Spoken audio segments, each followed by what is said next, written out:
So আমি কিছু বুঝতে পারিনি, হাতটা উপর থেকে নামালো আর এত সুন্দর হয়ে গেল ভাই। এটা কিভাবে সম্ভব? जादूगर है क्या तेरे घर पे जादूगर है? সো আমার মনে হচ্ছে এটা জাদুঘরই, কারণ জাদুঘর ছাড়া তো কোনোভাবে এত সুন্দর হওয়া সম্ভব না। ঠিক আছে, তো আমরা চলে যাবো পরের স্টেপে। ঠিক আছে,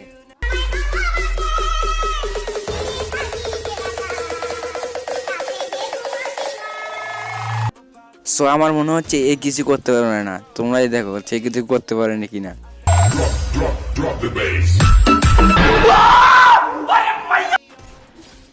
সো আমার প্রথমে মনে হচ্ছে সবই জাদুঘর, তো এখন মনে হচ্ছে সবই মেকআপের খেলা, তাই না? তো তোমরাই দেখো মেকআপের খেলা আজকে খেলা হবে।